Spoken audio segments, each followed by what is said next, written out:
L'un des meneurs emblématiques des Gilets jaunes a été interpellé mercredi à Paris. Une arrestation qui suscite de nombreuses contestations sur les réseaux sociaux et qui secoue l'échiquier politique. Pas de quartier pour les chômeurs. Le 31 décembre dernier, un décret a été publié en catimini afin de durcir les sanctions pour les demandeurs d'emploi qui manqueraient à leurs devoirs. Une disposition très critiquée par les syndicats. Alors que Donald Trump a annoncé le retrait des troupes américaines de Syrie, les Kurdes craignent d'être pris pour cible par Recep Tayyip Erdogan, malgré les appels à la retenue de la communauté internationale. Madame, Monsieur, bonsoir. Éric Drouet, arrêté, cette figure emblématique des Gilets jaunes, a été interpellé par la police lors d'une manifestation non déclarée à Paris. Entre indignation des manifestants, prise de position de personnalités politiques et bourde sécuritaire, cette arrestation pourrait coûter cher à l'exécutif. C'est une arrestation qui ne laisse personne indifférent. Éric Drouet, personnalité devenue emblématique de la révolte des Gilets jaunes, a été interpellé en plein Paris, place de la Concorde, lors d'une manifestation non déclarée. Une arrestation relativement musclée, avec de nombreux personnels mobilisés pour l'occasion. Une arrestation filmée par TV Liberté.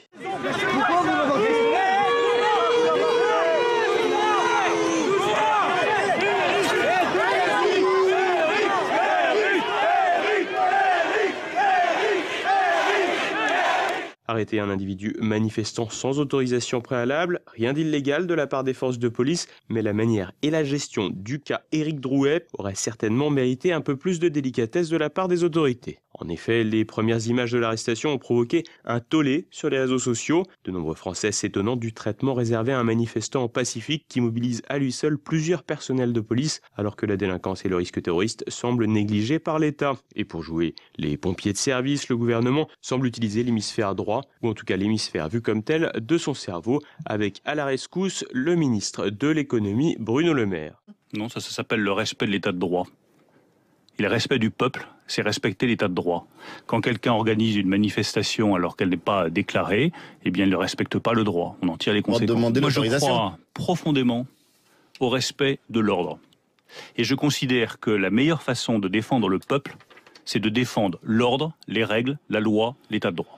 Un discours bien légaliste de la part du ministre qui saura probablement séduire la droite dite parlementaire. Un discours repris par le ministre Darmanin, également transfuge des Républicains et pour qui la République ce n'est pas l'anarchie. Ou encore, quand on ne respecte pas la loi républicaine, on en paie les conséquences. C'est donc le retour de la bonne droite de papa. Un discours qui vise aussi à tirer une ligne entre d'un côté ceux qui sont respectueux de l'ordre républicain et de l'autre ceux qui ne le seraient pas. Et une partie de la droite semble suivre ce raisonnement à l'image du Figaro qui dénonce dans un éditorial la dangereuse logique insurrectionnelle de Mélenchon, une référence directe au soutien affiché du meneur insoumis à Éric Drouet. Une droite qui mord à l'hameçon donc et une gauche socialiste, ou ce qu'il en reste, qui tente d'en profiter pour s'attaquer à Jean-Luc Mélenchon. Une gauche qui a largement relayé les fausses informations de l'éditorialiste Jean-Michel Apathy et consorts selon lesquels Éric Drouet était un électeur Front National affiché. Difficile en revanche de croire qu'une telle stratégie pourrait profiter au PS ou à Benoît Hamon. Outre Jean-Luc Mélenchon, Marine Le Pen du Rassemblement National s'est également indignée de cette arrestation, une indignation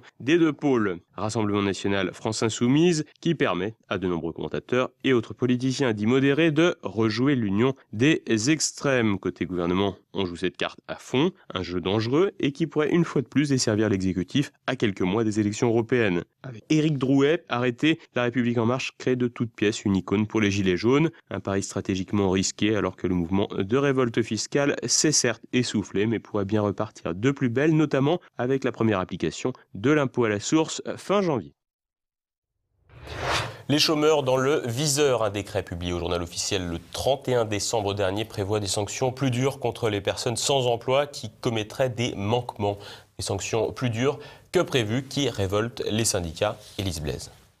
Radiation, suspension et dégressivité des allocations. La rentrée 2019 des chômeurs s'annonce rude. Le candidat Macron avait déjà expliqué dans son programme présidentiel qu'il y aurait une contrepartie pour transformer l'allocation chômage en assurance universelle. C'est chose faite. Paru au dernier journal officiel de 2018, un décret de la réforme sur l'avenir professionnel va modifier le contrôle des chômeurs avec une transformation des sanctions plus dures par rapport au projet initial. Jusqu'ici, une absence à un rendez-vous à Pôle emploi valait une radiation avec interdiction de se réinscrire pendant 2 mois. Si la durée devait finalement être de 15 jours, le premier rendez-vous raté engendrera finalement une suspension d'1 mois. 2 mois pour une récidive et 4 pour la 3e fois. Mais c'est l'unique point qui montre un infléchissement des règles. Les manquements aux obligations de recherche de travail auront eux aussi leur lot de conséquences. Le premier signalement sera synonyme de suppression de l'allocation pour 1 mois, puis 2 pour le 2e et 4 pour le 3e. Décliner 2 offres jugées raisonnables par l'agence exposera également à des sanctions. Le décret précise donc qu'une suppression graduelle de l'allocation sera prévue. Pôle emploi sera le seul à désigner les manquements qu'il juge comme tels.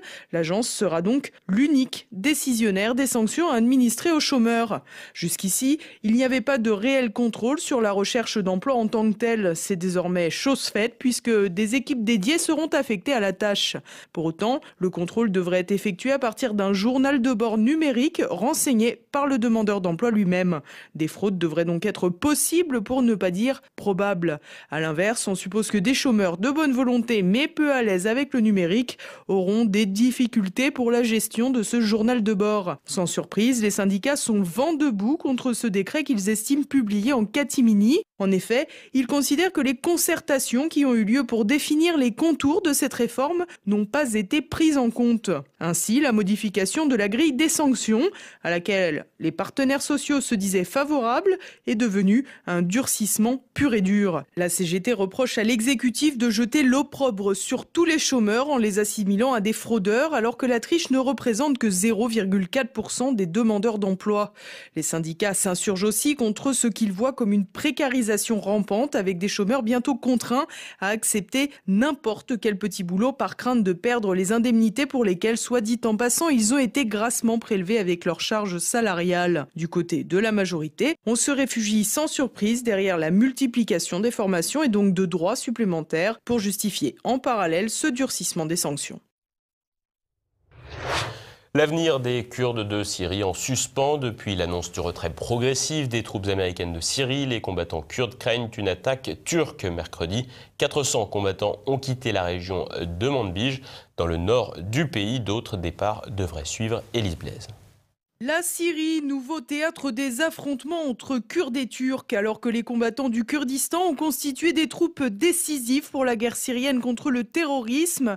La Turquie craint que la libération du nord du pays donne lieu à une zone à majorité kurde. Un scénario catastrophe pour Recep Tayyip Erdogan, qui considère toujours les milices kurdes comme des terroristes. Depuis l'annonce de Donald Trump de voir les troupes américaines se retirer progressivement du territoire syrien, la situation se tend sur place.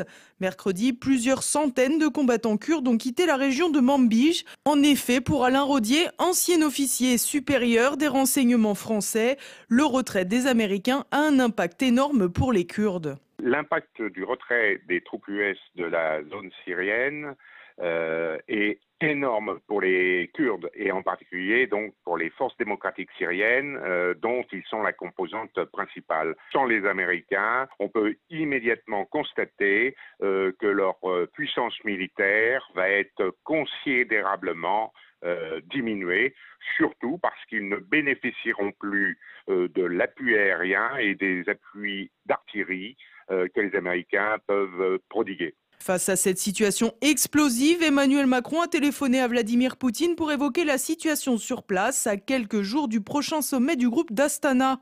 Le président français, relativement hors jeu sur le dossier, a toutefois insisté sur la nécessité de garantir les droits des populations locales, comprendre donc les Kurdes.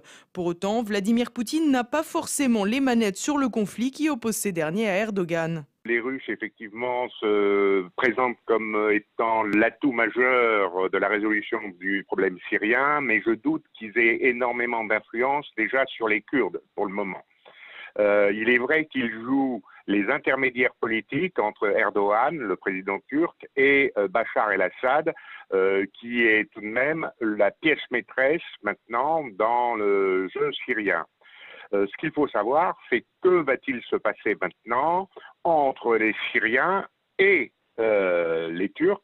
Et c'est là où le président Poutine a un rôle d'intermédiaire, voire de pression important à jouer. Mais il n'a pas tous les atouts en main.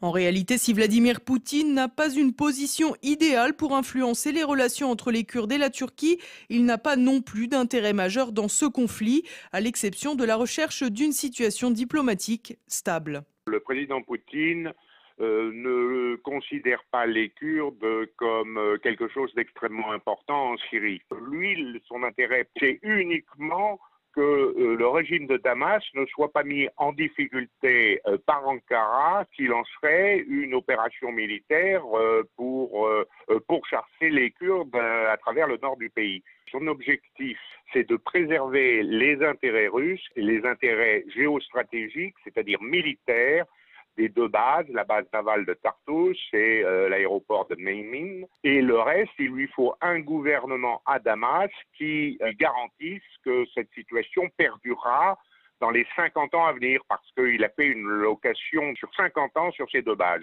Donc voilà, son intérêt, ce n'est pas les Kurdes, c'est l'intérêt des Russes, c'est l'intérêt des Russes, c'est l'intérêt de ces bases.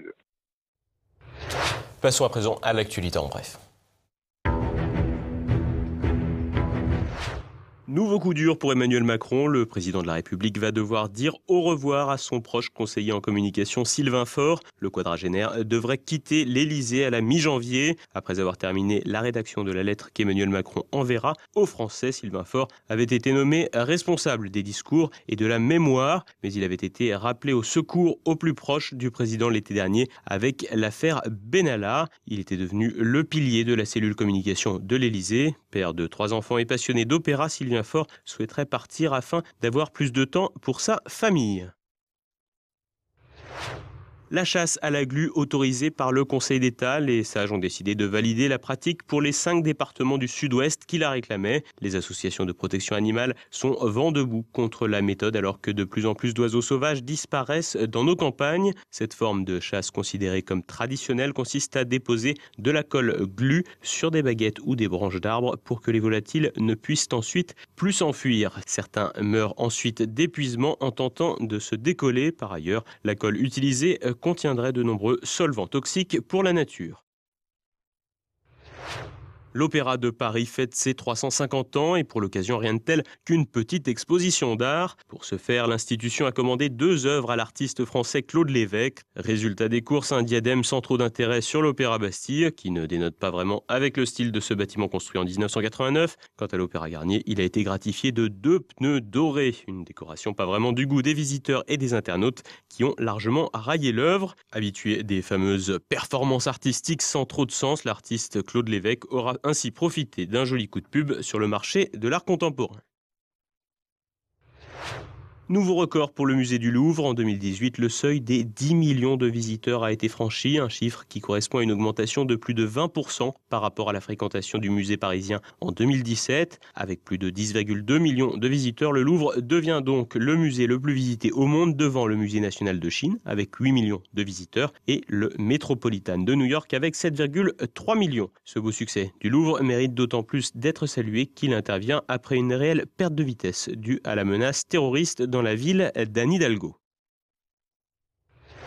Décidément, 2019 sera une grande année pour l'espace. Alors que nous vous annoncions mercredi que la NASA avait fêté la nouvelle année avec un survol historique d'un corps céleste, corps probablement le plus ancien et le plus éloigné jamais exploré, c'est au tour de la Chine d'avoir la tête dans les étoiles. La sonde Change 4, lancée par Pékin, s'est posée ce jeudi sur la face cachée de la Lune, une première qui pourrait nous en apprendre beaucoup sur l'astre de nuit et l'espace en général. 2019 a cependant encore d'autres surprises à nous délivrer, avec notamment le 21 janvier une éclipse lunaire et en février le début de l'Internet spatial et l'arrivée du premier engin privé sur la Lune. En fin d'année, les premiers billets pour touristes spatiaux seront normalement mis en vente. Vers l'infini et au-delà! Dans un instant, notre Zoom du jour, le professeur François Gervais présente son ouvrage sur l'urgence climatique. Alors, si on reporte donc la température moyenne de la planète depuis 1880, donc depuis presque 140 ans, on observe d'abord une baisse de la température, puis une hausse jusqu'en 1945, puis une baisse jusqu'en 1975, puis une hausse. Bon, ça, c'est une variabilité qui est essentiellement naturelle.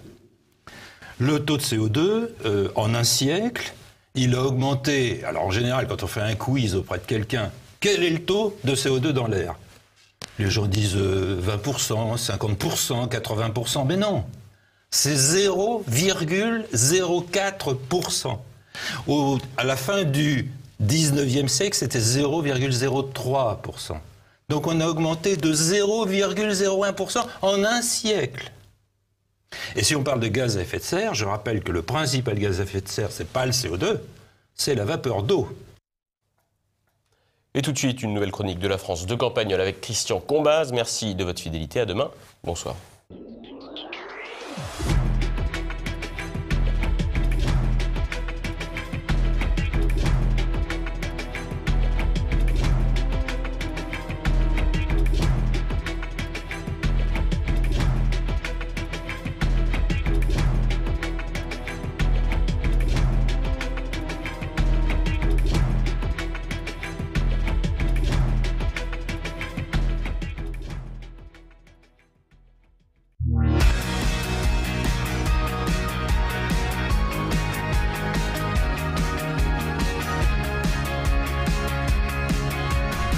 Pour les fêtes que j'ai passées au village, je me suis replongé dans ce qu'ils appellent là-haut à Paris la ruralité, et donc j'ai pu observer tout ce qui avait un rapport avec les gilets jaunes sur leur terrain d'origine, la France des petits patelins et des petites villes. On n'en voudra donc pas à quelqu'un qui tient une chronique villageoise de s'attarder sur le grand déballage auquel la France est soumise en ce moment, puisqu'il concerne principalement les gens qui ont du mal à vivre, et les gens qui ont du mal à vivre, nous en sommes ici entourés. Sur le conseil de mon ami Gustave, j'ai interrogé l'artiste du coin, vous savez, celui qui vend des objets, des tableaux sur les marchés, parce qu'il était très familier de tous les points de rassemblement de gilets jaunes dans notre région, à cause de son métier itinérant.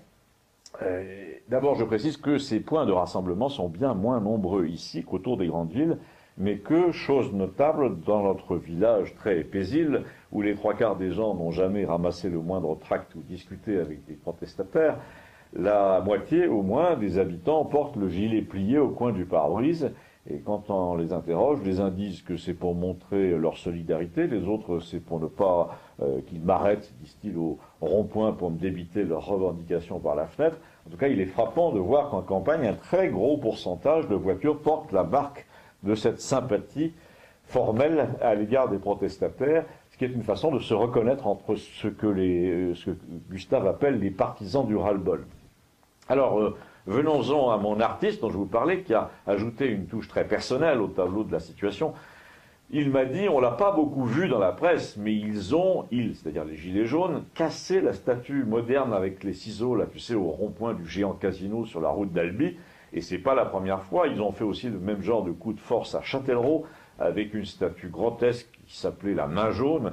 On voyait une main de 30 mètres comme ça, d'où sortait une espèce de corde avec des voitures attachées, c'était extrêmement laid, on comprenait pas très bien ce que ça voulait dire, mais le seul argument pour que ça passe auprès du public, d'après ce que j'ai vu, c'est que ça n'avait pas coûté d'argent public. Ils ont fait une souscription parmi les industriels de la région pour récolter 1,5 million d'euros apparemment. Mais argent public ou pas, les gilets jaunes du coin ont mis le feu à la statue, à cette horreur. Alors tu me diras, en tant qu'artiste, je devrais être outré. En fait, tu parles la liberté de création, tu vas me dire, tu parles aussi.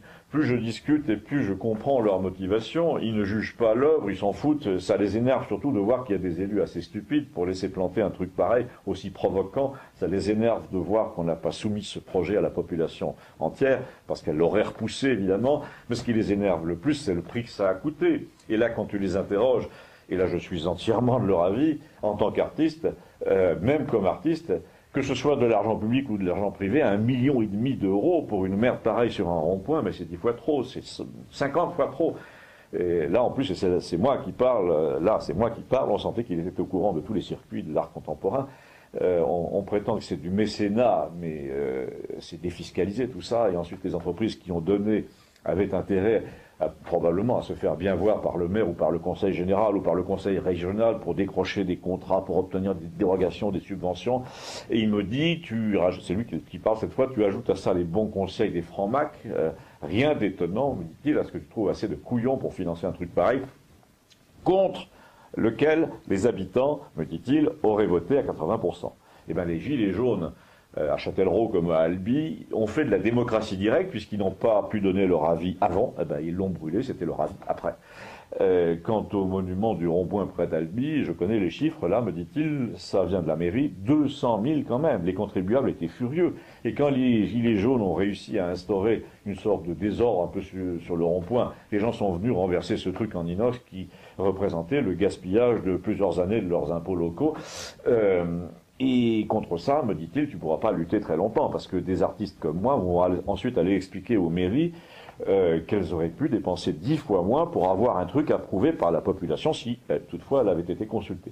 Mais avant ça, il faut se débarrasser de tous les conseillers du ministère de la Culture, les directeurs de FRAC, de DRAC, parce qu'ils ont un grand mot, ils flèchent, disent-ils, les budgets vers certains trucs et pas vers d'autres, sans jamais consulter la population là non plus. Eh bien, me dit-il, on va retourner les flèches contre eux.